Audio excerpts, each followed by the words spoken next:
तो चलिए, भाई बहन के बहुत ही प्यारे से और रिश्ते की अगर बात करें तो एक बड़ा ही त्यौहार खास होता है रक्षाबंधन। और आचार्य जी, कहा भी जाता है कि रक्षा सूत्र में जब बहन अपने भाई की कलाई पर राखी बांधती है तो भाई एक तरफ वचन लेता है कि अपनी बहन की हमेशा वो रक्षा करेंगे, उन्हें बहुत प्यार और हमेशा उनका मान सम्मान समाज में बना रहे, इसके लिए वो हर चीज़ करेंगे। लेकिन वहीं दूसरी तरफ बहन कामना करती है कि भाई की दीर्घ आयु हो, लंबी आयु कामना करती हैं और राखी करती हैं। लेकिन एक शुभ मुहूर्त होता है जिसमें कहा जाता है कि आप ये राखी का जो त्यौहार होता है, जो इसके जो नियम है, विधि विधान है, उसको अपनाते हैं तो फिर इसकी पवित्रता और इसका जो महत्व है वो बढ़ जाता है और इसके फायदे भी बढ़ जाते हैं। तो हम ज़रूर जानना चाहेंगे, क्योंकि लोगों के मन में बहुत कन्फ्यूजन है कि रक्षाबंधन इस बार 11 तारीख को है या फिर 12 तारीख को है। तो आप ये लोगों के मन की कन्फ्यूजन दूर करें, क्या वाकई 11 तारीख को लेकर जो कहा जा रहा है कि भद्रा और भद्रा में राखी नहीं की जाती है, थोड़ी सी चीज़ें जो है वो जानकारियाँ आप दें। ठीक है, से एक दिन पहले ही हम इस बात को लेकर कर रहे हैं, तो बहुत लोगों के मन में उत्सुकता है, बहुत लोगों के मुझे ईमेल्स भी आ रहे हैं, इसलिए व्हाट्सएप पे भी मैसेज आ रहे हैं, फ़ोन कॉल भी आ रहे हैं और सभी को आ रहे हैं, सभी एक दूसरे से पूछ रहे हैं। अभी इस समय ये बहुत बड़ा एक प्रश्न का रूप है कि रक्षाबंधन कल किया जाए या परसों किया जाए, 11 तारीख को किया जाए या 12 तारीख को किया जाए। तो उसकी एक छोटी सी विवेचना मैं आप बताना चाहता हूँ दर्शकों को, जिसको सुन के उनके सारे मन के संशय दूर हो जाएंगे। देखिए, कब मनाई जाती है रक्षाबंधन, पहले तो आप ये समझ लीजिए, रक्षाबंधन मनाई जाती है सावन मास की पूर्णिमा पर।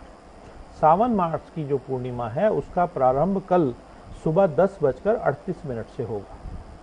कल सुबह 10:38 पर पूर्णिमा प्रारंभ होगी और पूर्णिमा का समापन परसों सुबह 7:05 पर होगा। ठीक है, अब हम देखते हैं कि सूर्य उदय के समय अगर पूर्णिमा परसों हुई तो परसों क्यों नहीं पूर्णिमा मनाई जाती? तो उसका पहले मैं जवाब दे दूं अपने दर्शकों को, जब भी कोई तिथि किसी सूर्य उदय के समय प्रारंभ होती है, जब तक वो 1 होरा 1 घंटे की होती है जी। हम 2 होरा जब तक वो तिथि नहीं चलती है तब तक वो तिथि उसको क्षय हो जाती है, वो तिथि नहीं मानी जाती। उससे एक दिन पहले वाली तिथि को ही फिर मान्य किया जाता है। उदय तिथि फिर एक दिन पहले मानी जाएगी जी। अच्छा, कहते हैं ना, सूर्य उदय के समय जो तिथि हुई वही तिथि होती है, वो ठीक है, लेकिन उसका एक नियम है कि उसमें 2 होरा रहनी चाहिए जी। और ये जो तिथि है 7:05 पर समाप्त हो जाएगी, तो 2 होरा नहीं निकल पाएंगी। इसलिए आप इस चीज को समझ लें कि ये कल ही पूर्णिमाशी कल ही मानी जाएगी। अब दूसरी बात है भद्रा की, कि भद्रा का कल क्या है, भद्रा कहाँ पर है और भद्रा कौन है, भद्रा की क्या स्थिति है और ये भद्रा से इतना डर क्यों है लोगों को। तो ये भी हम बता दें, पौराणिक कथा है। भद्रा कौन है? भद्रा सूर्य और छाया की पुत्री है और शनि की बहन है। अच्छा जी। और भद्रा द्वारा ही राखी बांधी गई थी रामायण के काल में रावण को, इसलिए उस समय जो राखी बांधी गई थी उसके बाद पूरे लंका का पूरा सर्वनाश हो गया था, सब खत्म हो गया था, इसलिए भद्रा के समय पे राखी नहीं बांधी जाती है जी।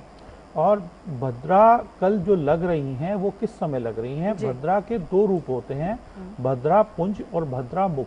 भद्रा पुंज की शुरुआत कल शाम 5:17 पर हो रही है और उसका समापन हो रहा है शाम 6:18 पर। और भद्रा मुख की शुरुआत शाम 6:18 से हो रही है और उसका समापन 8 बजे हो जाएगा।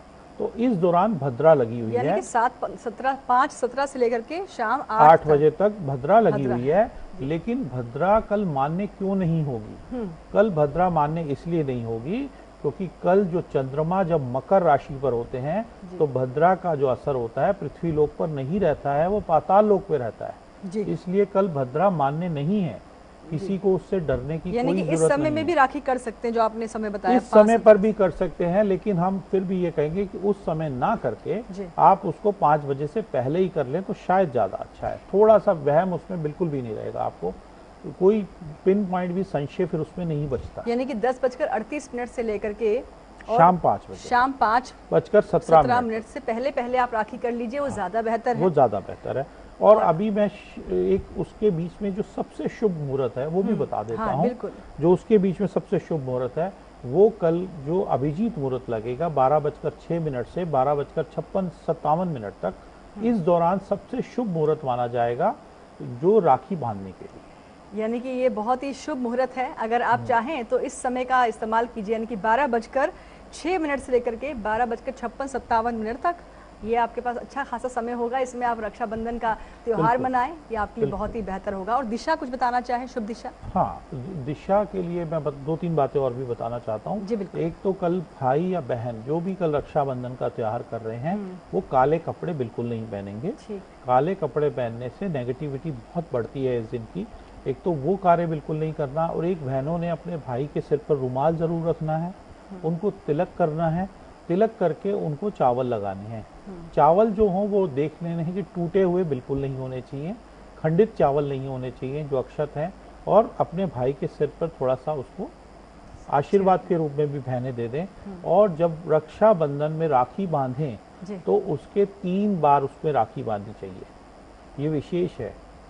3 बार उसको गांठ को लगाना चाहिए। अच्छा, 3 बार गांठ को। हाँ, उसका भी मैं बता देता हूँ कि जो पहली गांठ जो लगाई जाती है वो लगाई जाती है भाई की लंबी आयु के लिए जी।